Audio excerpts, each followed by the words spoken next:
बिहार उद्यमी योजना के लिए ऑनलाइन आवेदन की प्रक्रिया शुरू हो चुकी है। आवेदन करने के लिए सबसे पहले आपको आना होगा हमारे ऑफिशियल वेबसाइट onlineupdate.stm.in पे।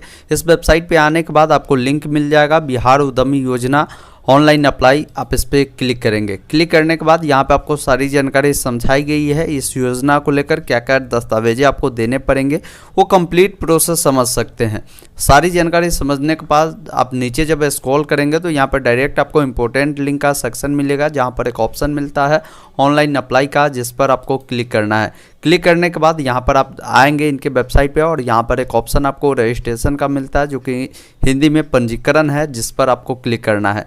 क्लिक करने के बाद ये फॉर्म आपका खुलता है। जिनके भी नाम से आवेदन करना चाहते हैं उनका यहाँ पे प्रथम नाम यानी फर्स्ट नेम डालेंगे, मिडिल नेम है तो मिडिल, अन्यथा लास्ट नेम यहाँ पे आपको डालना है। एक ईमेल आईडी आपको प्रोवाइड करनी है और साथ ही उनका जेंडर यहाँ पे बताना है, वो पुरुष है या महिला है। उसके बाद एक मोबाइल नंबर आपको यहाँ पे देनी है, जो भी उनका नंबर होगा ये नंबर प्रोवाइड करेंगे। साथ ही उनका जो आधार नंबर होगा वो नंबर चयन देंगे और यहाँ पे देखेंगे आवेदन का प्रकार आपको चयन करना है। तो यहाँ पर आप देख लीजिए, अगर मान लीजिए अनुसूचित जाति अनुसूचित जनजाति से आते हैं तो इसको सेलेक्ट करें, अति पिछड़ा वर्ग से आते हैं तो इसको सेलेक्ट करें। अगर आप महिला उम्मीदवार है और किसी भी कैटेगरी से आते हैं तो आप महिला उद्यमी को ही चुनें। अगर मान लीजिए यहाँ पे युवा उद्यमी है, ये वो ऐसे कैंडिडेट के लिए है जो जेंडर कैटेगरी से आते हैं या आप अदर कोई कैटेगरी से आते हैं, आपके कैटेगरी का नाम नहीं है तो आप युवा उद्यमी को डालकर आप आवेदन कर सकते हैं और फीमेल कैंडिडेट महिला उद्यमी को डालकर आप आवेदन कर सकते हैं। तो इस प्रकार अपने कैटेगरी को यहाँ से चुनेंगे। फिर नीचे स्क्रॉल करना है, एक ऑप्शन मिलता है OTP प्राप्त करें, जिस पर क्लिक करना है। इस प्रकार आपके नंबर पर OTP जाएगा, OTP को डालेंगे और नीचे में एक ऑप्शन मिलता है सत्यापित करें, जिस पर क्लिक करना है। क्लिक करने के बाद आपका जो OTP है सक्सेसफुल वेरीफाई होता है और उसके बाद लॉगिन करने के लिए आपका जो भी आधार नंबर है उस नंबर को डालेंगे और अपना जो पासवर्ड है उसको डालेंगे। ये जो पासवर्ड है आपके जो भी मोबाइल नंबर है, जो नंबर अभी आपने दिया है उस पर चला जाता है और डालने के बाद लॉगिन जैसे ही करते हैं इस प्रकार आपका फॉर्म खुलता है, जहां पर आप देखेंगे आपको जो ये टोटल फॉर्म भरने का स्टेप है वो 5 स्टेप दिए गए हैं। पहले व्यक्तिगत जानकारी भरनी है, जो जानकारी आपने वहाँ डाला था वो देखने को मिलता है। यहाँ पर देखेंगे प्रोजेक्ट टाइप आपसे बोला जाता है, तो यहाँ पे इस बार जो है 3 कैटेगरी में प्रोजेक्ट को बांटा गया है। तो ये कैसे पता चलेगा कि आप जो प्रोजेक्ट लगाना चाहते हैं वो किस कैटेगरी में आता है? तो इस कैटेगरी को समझने के लिए हमने आपको वीडियो डिस्क्रिप्शन में जो लिंक प्रोवाइड किया है, इस वेबसाइट पे आएंगे तो एक ऑप्शन मिलेगा प्रोजेक्ट कैटेगरी। आप इस पे जब क्लिक करेंगे तो आपके सामने यहाँ पर देखेंगे 3 कैटेगरी का प्रोजेक्ट है। जैसे यहाँ पे देखेंगे कैटेगरी 1 में टोटल जो इनका परियोजना है वो 51 परियोजनाएं हैं। साथ ही कैटेगरी बी में जो टोटल परियोजनाएं शामिल किए गए हैं वो यहाँ पर देखने को मिलेगा और कैटेगरी 3 में परियोजना का नाम देखने को मिलेगा। अगर मान लीजिए आपको कैटेगरी 1 के परियोजना यहाँ पर जब आप नीचे आएंगे तो देखेंगे ये जो भी परियोजना कैटेगरी 1 में रखे गए, जैसे कोई फर्नीचर का काम करते हैं लकड़ी का तो उनको यहाँ पे कैटेगरी 1 में आता है। साथ ही बांस का कोई सामान फर्नीचर का उत्पाद के करते हैं तो यहाँ पर उनका भी इसी में आता है। सीमेंट का जाली दरवाज़ा खिड़की इस प्रकार के काम करते तो इसमें आता। तो आपको चेक करना होगा कि जो भी आप प्रोजेक्ट पे काम करना चाहते हैं या जिस पे भी आप फ्यूचर में कोई आप उद्योग लगाना चाहते हैं तो वो प्रोजेक्ट किस कैटेगरी में आता है। तो यहाँ पे कैटेगरी ए में इतने सारे प्रोजेक्ट के नाम दिए गए जो कि 51 प्रोजेक्ट है। वही कैटेगरी बी में आप देखेंगे तो इतने सारे हैं, जैसे बेकरी उत्पाद है, आटा सत्तू बेसन का उत्पाद है, पशु आहार उत्पाद है। तो इस प्रकार का जो काम है ये आपको कैटेगरी बी में आता है। फिर नीचे आएंगे तो कैटेगरी सी में देखेंगे इतने सारे प्रोजेक्ट का नाम दिए गए हैं जो कैटेगरी सी में आता है। तो इस प्रकार आप कैटेगरी का खुद से आना होगा, इस PDF को डाउनलोड करके चेक करना होगा जिस भी प्रकार की आप काम करेंगे उस किस कैटेगरी में आता है। तो हम जिस भी प्रकार के जो उद्योग लगाना चाहते हैं, मेरा कैटेगरी 1 में आता है तो इसको हम चुनेंगे। तो यहाँ पे देखेंगे उनका नाम यहाँ पे देखने को मिलता है। कैटेगरी 1 में इतने सारे नाम हैं, इसमें से कौन से काम आप करना चाहते हैं तो इसमें से प्रोजेक्ट का नाम आप जरूर चुन लेंगे। नीचे आएंगे आपका जो लिंक है वो देखने को मिलेगा। साथ ही आपका जो भी जन्म तिथि है जिसके लिए कैलेंडर मिलता है, यहाँ से सबसे पहले आपका जो भी ईयर होगा चुनेंगे, फिर आपको मंथ को चुनना है और जो भी डेट होगा इस प्रकार उसको चुनेंगे। उसके बाद नीचे देखेंगे पिता, माता, पति, अभिभावक का नाम। इसमें से अगर मान लीजिए कोई महिला उम्मीदवार है तो अपने पति का भी नाम दे सकते हैं।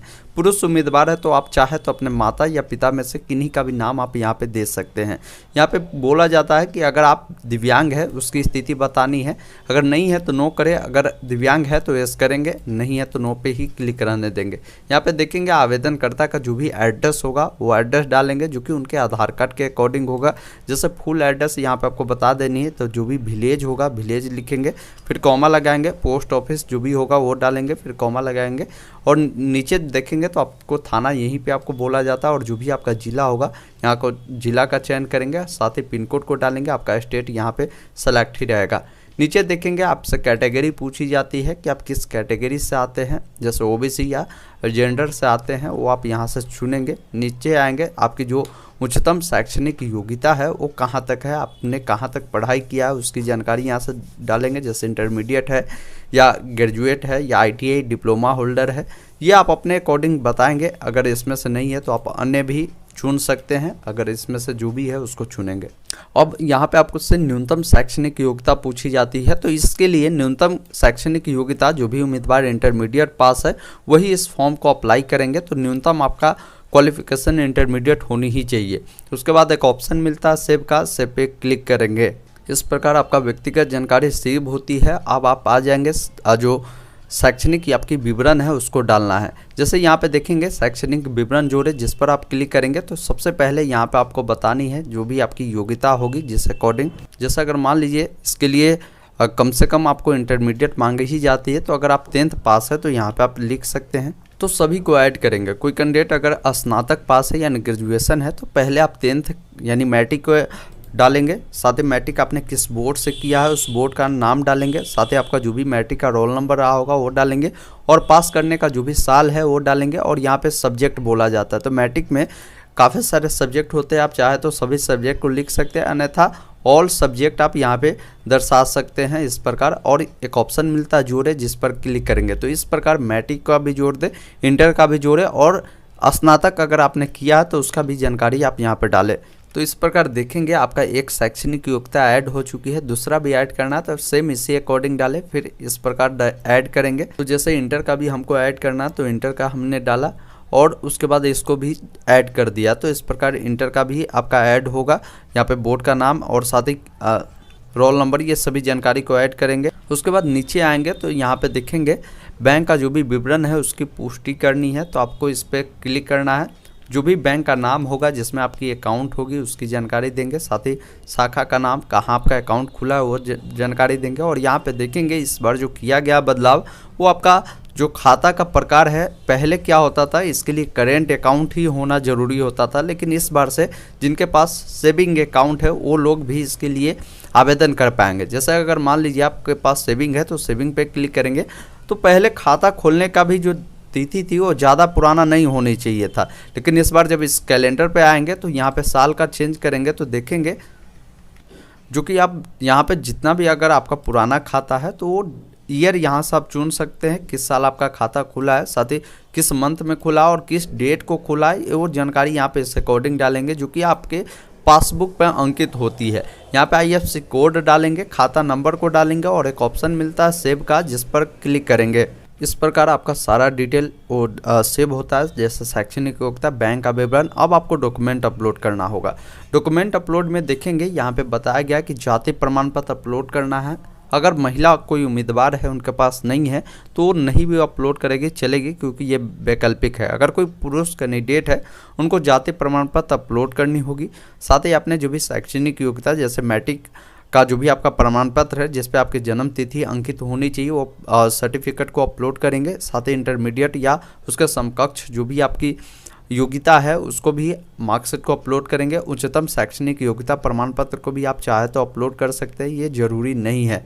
आवासीय प्रमाण पत्र अपलोड करेंगे, एक पासपोर्ट साइज फ़ोटो को अपलोड करेंगे और अपना सिग्नेचर को अपलोड करेंगे। उसके बाद एक ऑप्शन मिलता है सबमिट करने से पहले फॉर्म डाटा की जाँच करें, जिस पर क्लिक करना है।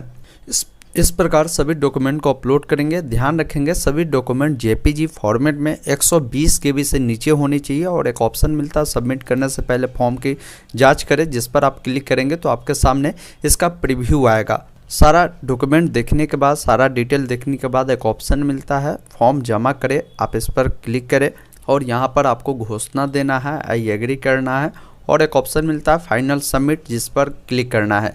जैसे ही आप इस पर क्लिक करेंगे तो आपके सामने इस प्रकार देखेंगे इसका फाइनल सबमिट हो चुका है और आपका जो एनरोलमेंट नंबर है वो भी जनरेट हो चुका है। आप इसको प्रिंट करके रख सकते हैं। यहाँ पर प्रिंट का ऑप्शन मिलता है, जिस पर क्लिक करें और जहाँ भी आप सेव करना चाहते हैं यहाँ से इसको सेव वाले पे क्लिक करके सेव कर सकते हैं या अपने कस्टमर को प्रिंट भी दे सकते हैं।